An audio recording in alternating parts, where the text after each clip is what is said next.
Hola, ¿qué tal? Bienvenidas y bienvenidos a una nueva edición de Impacto Económico, la información de economía en la pantalla de Telesur.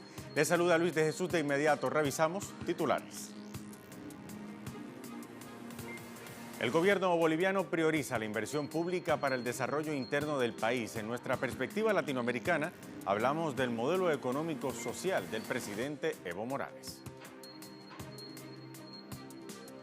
En contexto económico, hablamos de los esfuerzos del gobierno nicaragüense para retomar el crecimiento económico después del golpe de Estado fallido de 2018. Y además, las potencias económicas en Asia se siguen alejando del dólar. Rusia e Irán evalúan alternativas para sustituir los pagos a través del sistema SWIFT. Los detalles en Economía 360.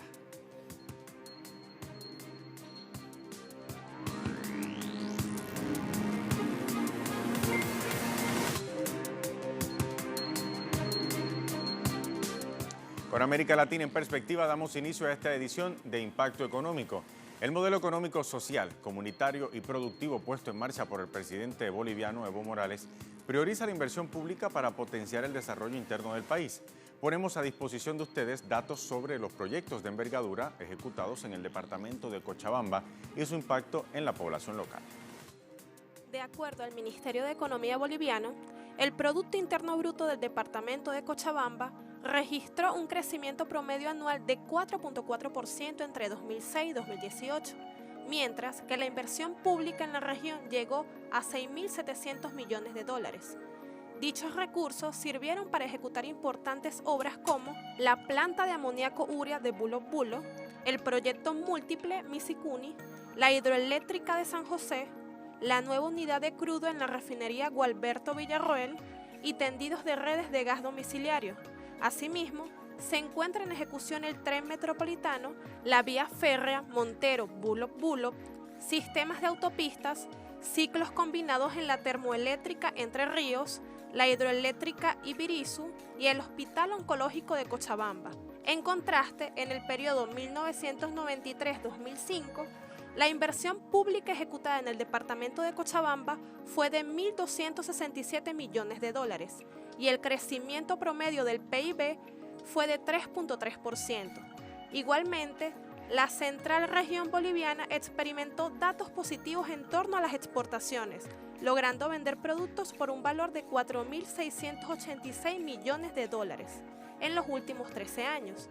El Ministerio de Economía agrega que la Gobernación de Cochabamba, sus alcaldías y la Universidad San Simón recibieron un total de 31.693 millones de bolivianos por concepto de regalías entre 2006 y 2018. También en Bolivia, gracias a los esfuerzos de las autoridades de la producción de energía eléctrica, ya duplica el consumo nacional, por lo que ahora se impulsan también planes de exportación hacia países vecinos. Los detalles con nuestro corresponsal, Freddy Morales. Esta es una de las 3 plantas termoeléctricas de ciclos combinados que generan electricidad con gas natural y agua y que ya funcionan en Bolivia. Está ubicada en el centro del país, en la población de Entre Ríos, de la región del Chapare, con capacidad de generar 480 kilovatios. Vemos las obras que hace el señor presidente, es buenísimo por mi parte y yo felicito al señor presidente que siga adelante. Con esta obra vamos a vender energía y con la ganancia de la venta de energía vamos a distribuir pues a todo el pueblo boliviano en diferentes programas como lo estamos haciendo. La política estatal pretende convertir al país en centro generador de energía eléctrica para exportación. Nuestra oferta va a superar los 3.300 megavatios. Esa va a ser la oferta de nuestro sistema. Nuestra demanda histórica ha superado levemente los 1.500 el año pasado, el año 2018. En la última década, la demanda de energía se duplicó, en tanto que la producción se multiplicó por 3. 2005, antes de que lleguemos al gobierno, demanda interna 759 megavatios, generación de energía o la oferta 1.037 megavatios. El mes pasado, agosto, este mes más, vamos a entregar 1.070 megavatios de nueva generación, 1.070.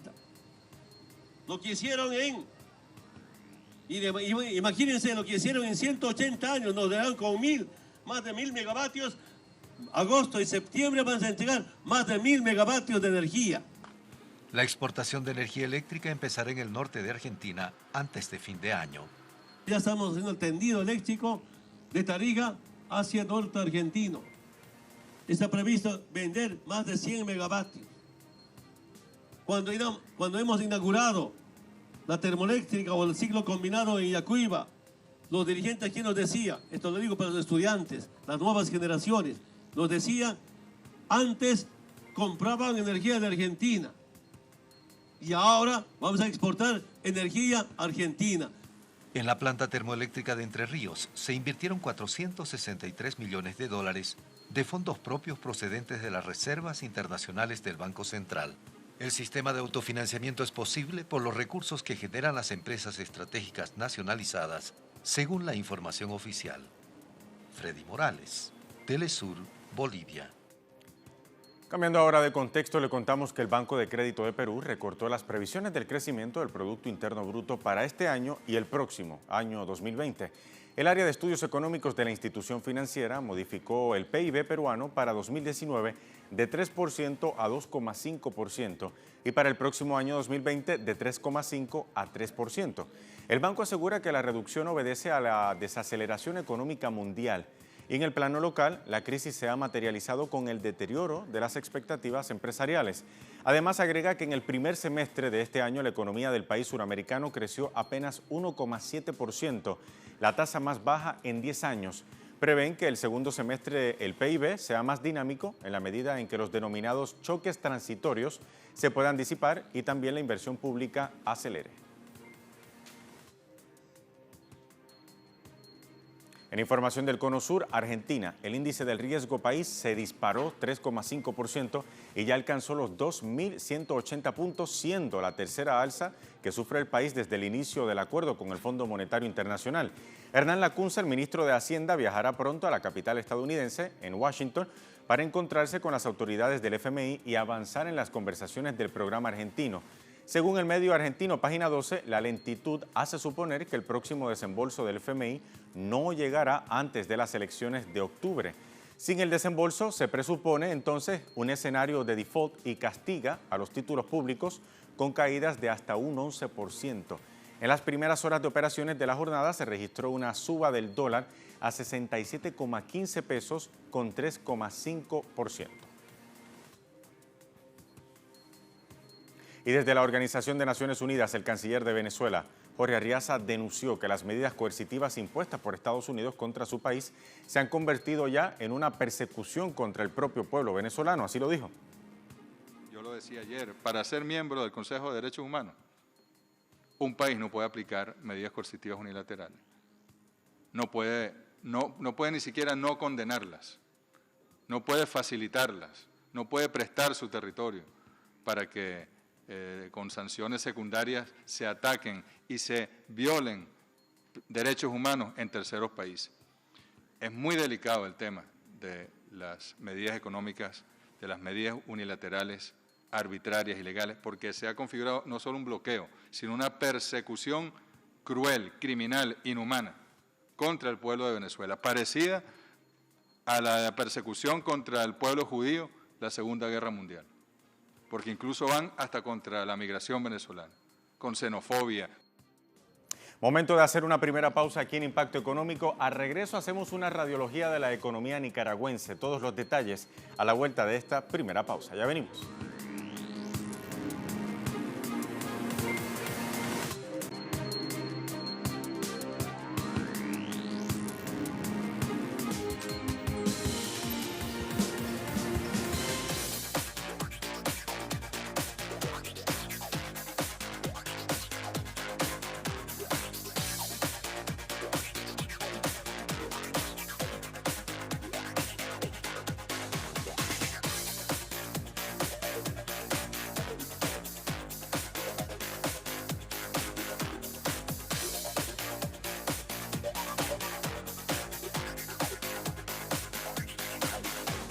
En contexto económico hablamos de la economía nicaragüense. El gobierno de ese país centra sus esfuerzos en retomar la senda del crecimiento luego que se viera afectado el índice productivo con el golpe de Estado fallido perpetrado por factores de oposición en el año 2018. Ahora en contexto, ahondamos precisamente en la macroeconomía del país centroamericano, las expectativas de la ciudadanía sobre la gestión gubernamental y también el impulso que otorga a distintos sectores estratégicos. Veamos. En medio de la crisis de la economía mundial de 2008 y de la crisis nacional por el golpe fallido de 2018, Nicaragua vivió una década de prosperidad, cumpliendo 17 Objetivos de Desarrollo Sostenible de la ONU de cara al año 2030. Por ejemplo, en dicho periodo, se redujo la pobreza general de 48,3% a 24,9%, incluyendo amplias mejoras en la salud, en la educación y subsidios al consumo de la energía eléctrica y transporte público. Asimismo, se logró bajar la desnutrición crónica en menores de 5 años en 46% y la desnutrición crónica en escolares de 6 a 14 años en 66%. También se garantizó el acceso a la educación gratuita a más de 1,7 millones de estudiantes en primaria, secundaria y formación técnica. Para el empoderamiento económico de la mujer, se otorgaron 812.654 créditos en 143 municipios del país. La cobertura de agua potable pasó de 65% en 2006 a 95% en 2018, mientras que la de energía eléctrica se elevó de 54% a 96% en dicho periodo. Igualmente, de 2007 a 2018, Nicaragua experimentó un crecimiento de medio anual de 5% del Producto Interno Bruto. El desempeño de la economía nicaragüense tras la llegada del presidente Daniel Ortega en 2007 recibe una buena apreciación por parte de la ciudadanía. Una reciente encuesta realizada por la consultora MIR Consultores resaltó variantes de índole social y económica futuro. El 52,9% de los entrevistados opinaron que con el Frente Sandinista de Liberación Nacional, Nicaragua iría mejor. Igualmente, 52,3% opinó que gozaría de plazas de empleo de acuerdo con sus habilidades y capacidades bajo la actual administración del gobierno. Y un 63,5% respalda al actual partido del gobierno en intención de voto para el año 2021. Y uno de los sectores primordiales para restablecer los indicadores económicos en Nicaragua es precisamente el turismo. Para ello, el gobierno del presidente Daniel Ortega impulsó la primera edición de la Feria Internacional de Turismo para incentivar la inversión extranjera. Los detalles a continuación. Pese al ataque de factores de la oposición nicaragüense que afectaron los índices de la economía, el país centroamericano se mantiene e intenta restablecer el orden económico con el turismo, uno de los sectores más pujantes de toda la región. Para finales del año pasado, el turismo generaba 840 millones de dólares, representando un crecimiento de 37,6% respecto a 2017, esto según el Banco Central de Nicaragua. La prioridad para el gobierno es mantener la paz y seguridad de sus ciudadanos y turistas locales e internacionales. Se trabaja mucho en la seguridad de los turistas y de la población de Nicaragua, desde las instituciones de gobierno, pero también desde la población. La población está clara de la importancia que tiene la seguridad para los turistas y, lógicamente, para el desarrollo económico del país. Para 2018, la estadía de turistas creció en un 18%, lo que quiere decir que en promedio, un turista permanecía 11 días en la zona turística. La pequeña y mediana empresa se acerca al gobierno para impulsar la prestación de servicio dentro del sector, así como el impulso de industrias nuevas para el país, como la producción de cacao. En este momento la industria de cacao en el país no es muy grande, pero hay un plan del gobierno para el desarrollo de cacao, sobre todo en la costa atlántica. Recientemente, Nicaragua fue electa para presidir el Comité de Credenciales de la 23ª Asamblea General de la Organización Mundial de Turismo. A esto se le suma la Feria Internacional de Turismo, que dio un balance positivo y un panorama con expectativas de seguir creciendo en porcentaje en lo que queda de año, algo que ayudará a la economía nicaragüense. Desde Managua, Nicaragua, Eduardo Ángel y Rudy Quiroz para Telesur. Y además de todo esto, recientes datos develan que los puertos nicaragüenses registran un aumento de turistas en los recientes meses. Nicaragua, por ejemplo, también ha incrementado sus importaciones. Datos difundidos por la empresa portuaria nacional de Nicaragua revelan que el país recibió unos 28.824 turistas por el puerto Salvador Allende durante la semana del 25 de agosto al 1 de septiembre pasado. Asimismo, en dicho periodo en el puerto de San Jorge, el flujo de pasajeros se incrementó embarcándose 6.377 turistas que llevaban como destino la isla de Ometepe, mientras que en la ciudad de Granada se contabilizaron unos 5.000 pasajeros en las terminales portuarias de Moyagalpa y San Carlos. Por otra parte, el país también registró un incremento de sus importaciones a través del puerto de Corinto. En dicho lapso, Nicaragua recibió 17.967 toneladas de búnker, 26.277 toneladas de combustible y 1.890 toneladas de aceite de soya. Asimismo, el país centroamericano recibió por el puerto 102.000 galones de búnker y entre otros productos. Es momento de hacer una nueva pausa aquí en Impacto Económico. Al regreso hablamos de las medidas que toman algunos países asiáticos para seguir alejándose del dólar. Los detalles a la vuelta. Ya venimos.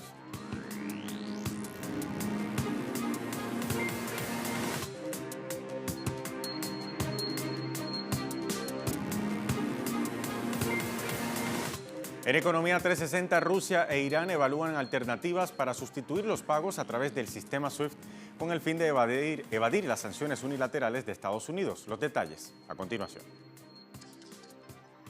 Rusia e Irán están organizando la cooperación entre el sistema de mensajes financieros ruso y el sistema de mensajería financiera electrónica SEPAN de Irán, como una alternativa a los pagos a través de la estadounidense Sociedad de Telecomunicaciones Financieras Interbancarias Mundiales, SWIFT. Así lo manifestó el asesor presidencial ruso para asuntos internacionales Yuri Ushakov. En ese sentido, dijo que la medida se toma para proteger los lazos comerciales y económicos bilaterales ante las sanciones de terceros países. Asimismo, dijo que implementarán el uso de divisas nacionales. SWIFT es un sistema interbancario internacional para la transmisión de información y complementación de pagos que abarca casi 11.000 grandes entidades en la mayoría de países. El Banco de Rusia creó la alternativa al SWIFT en respuesta a las amenazas de Estados Unidos de desconectar a los bancos rusos del SWIFT debido a las sanciones, como ha ocurrido con Irán. Recordemos que en noviembre pasado, SWIFT suspendió el acceso de una serie de bancos de Irán a su sistema de intercambio de mensajes. El país persa se vio afectado por sanciones estadounidenses después de que Washington saliera unilateralmente del acuerdo nuclear firmado en 2015. Asimismo, Teherán se encuentra desarrollando junto a la Unión Europea el instrumento para el fomento de los intercambios comerciales INSTEX. El Partido Democrático Unionista de Irlanda del Norte negó que vaya a rebajar sus exigencias sobre la salvaguarda irlandesa a fin de poder facilitar al gobierno británico llegar a un nuevo acuerdo con la Unión Europea para su salida del Reino del Bloque. En un tuit, la líder del partido, Arlene Foster, desmintió una noticia del diario The Times que afirma que el partido aceptaría que en ausencia de un eventual acuerdo comercial británico comunitario, Irlanda del Norte tuviera un régimen normativo diferente al resto del Reino Unido, más alineado con el mercado único europeo. Foster añadió que el Reino Unido debe salir como una sola nación y que desean un acuerdo sensato y no uno que divida los mercados internos del Reino Unido. La llamada salvaguarda irlandesa, que solo entraría en vigor mientras no se alcanzara un tratado comercial Reino Unido-Unión Europea, aspira a proteger la única frontera terrestre con el mercado único al que pertenece Irlanda sin erigir una frontera física con Irlanda del Norte.